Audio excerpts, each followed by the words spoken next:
Imagine standing in the middle of a wide, open field as the morning mist begins to clear. All around you, enormous stones rise from the earth, silent and grey. They have stood here for thousands of years, long before the pyramids of Egypt were built, and centuries before the Roman Empire expanded across Europe.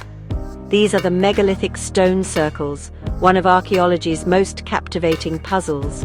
They whisper tales of a distant past, a time so far removed from our own that we can only guess at the lives and beliefs of the people who raised them. What drove these ancient communities to undertake such a monumental task, and what secrets do these silent sentinels hold? The sheer scale of these monuments is staggering.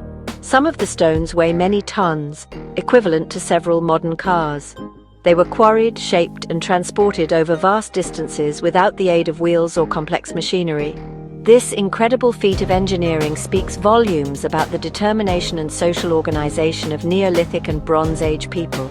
It wasn't the work of a single person or a small group, but a collective effort that would have spanned generations. The commitment required to build something so enduring suggests these places were of immense importance, central to the very fabric of their society and their understanding of the world. When we walk among these ancient stones, we are treading on sacred ground. You can almost feel the weight of history pressing in on you, a connection to countless generations who gathered here for reasons we are still trying to fully comprehend. Were these open-air temples for religious ceremonies? Were they gathering places for entire communities to celebrate, trade, or make important decisions? The lack of written records from this period means the stones themselves are our primary clues. Every mark, every alignment, and every placement is a piece of a grand, unfinished puzzle that archaeologists and historians continue to piece together with each new discovery. This profound sense of mystery is what makes stone circles so universally fascinating. They challenge our modern perceptions of what prehistoric people were capable of achieving. These were not simple, primitive societies. They were sophisticated astronomers, engineers, and community builders who possessed a deep connection to their landscape and the cosmos. The stones they left behind are not just rocks arranged in a field. They are powerful symbols of human ingenuity, belief, and the timeless desire to leave a mark on the world. They invite us to look back, to question, and to imagine the lives of those who came before us. So what exactly is a megalithic stone circle? The term megalith comes from the ancient Greek words megas, meaning great, and lithos, meaning stone.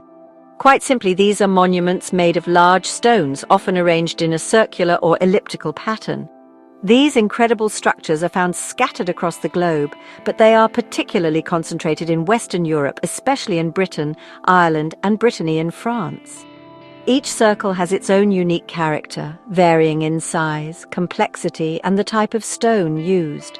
Some are small and intimate, while others are vast and imposing, dominating the surrounding landscape for miles. Perhaps the most famous stone circle in the world is Stonehenge, located on Salisbury Plain in England. Its iconic trilithons, two upright stones with a third placed horizontally across the top, are instantly recognizable. But Stonehenge is just one of many. In the far north of Scotland, the Ring of Brodgar in Orkney forms part of a stunning Neolithic ceremonial landscape. Its sheer size, with 60 original stones set within a massive rock-cut ditch, is truly awe-inspiring. Over in Cumbria, Castlerigg Stone Circle offers one of the most dramatic settings, nestled in a natural amphitheatre of hills and mountains, giving it a powerful, almost theatrical presence. These sites were not built in a day. Their construction often involved several phases, sometimes spanning hundreds or even thousands of years. This suggests they were living monuments, adapted and added to by successive generations. The communities that built them were demonstrating a profound connection to a specific place, a place they considered special and sacred. They were creating a permanent fixture in their world, a central point for their spiritual and social lives. The act of building itself may have been a crucial ritual, a way of bringing the community together to achieve something extraordinary and reaffirm their shared identity and beliefs. The stones themselves were often carefully chosen. Geologists have been able to trace the origins of many of these megaliths, revealing that they were sometimes transported from quarries located many miles away.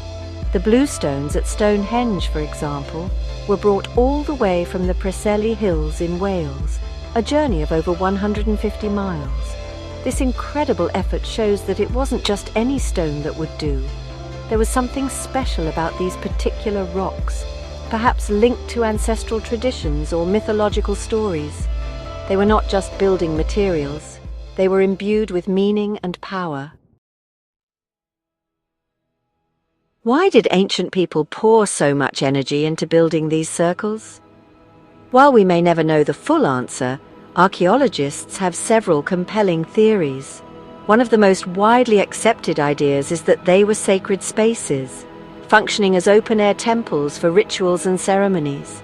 They may have been places to honor the dead, to connect with ancestors, or to worship deities associated with the sun, moon, and nature. The circular shape itself is significant, creating a defined enclosed space separate from the ordinary world, a place where the human and spiritual realms could meet. Another powerful idea is that these circles were vital community centers. Imagine people traveling from all over the region to gather within the stones. Here they might have celebrated seasonal festivals, arranged marriages, settled disputes, or exchanged goods and ideas. These monuments would have been the beating heart of their society, reinforcing social bonds and a shared sense of identity. The very act of coming together to build and maintain the circle would have strengthened the community, creating a legacy for their children and grandchildren to inherit. It was a declaration of permanence in an ever-changing world, but perhaps the most intriguing theory is that the stones are a form of hidden language, a way of encoding and passing down knowledge through generations. Without a written script, people needed other methods to record what was important to them. The arrangement of the stones, their size, and their relationship to one another might tell stories about their origins, their ancestors, or their cosmology. In this sense, the stone circles can be seen as giant, three-dimensional books made of rock, their pages open to the sky for all to see, but their language one we are still learning to decipher. This language is most evident in the astronomical alignments found at many sites. Countless stone circles are precisely oriented to mark significant celestial events. The most common alignment is with the sun's movements, particularly the solstices. At Stonehenge, for example, the main axis is aligned with the sunrise on the summer solstice and the sunset on the winter solstice. This was not a coincidence. It shows that these ancient builders were keen observers of the sky, possessing a sophisticated understanding of cosmic cycles. These alignments transformed the monuments into giant calendars, clocks, and sacred observatories. The astronomical alignments were incredibly important to Neolithic and Bronze Age people. For agricultural communities, knowing when the seasons were turning was a matter of survival. The solstices marked the longest and shortest days of the year, key turning points in the agricultural cycle. The ability to predict these moments would have been a source of immense power and knowledge, allowing community leaders or priests to declare when to plant and when to harvest. The stone circle, therefore, was a tool that connected the heavens to the earth, making the universe predictable and manageable. This connection went beyond the purely practical. The rising sun on the midwinter solstice, flooding the central chamber of a tomb like Newgrange in Ireland, or aligning with the stones at Stonehenge, would have been a profoundly spiritual moment. It symbolized rebirth, the return of light and life after the darkness of winter. These celestial events were likely the focal point for major festivals and ceremonies, moments when the entire community would gather to witness the cosmos in action.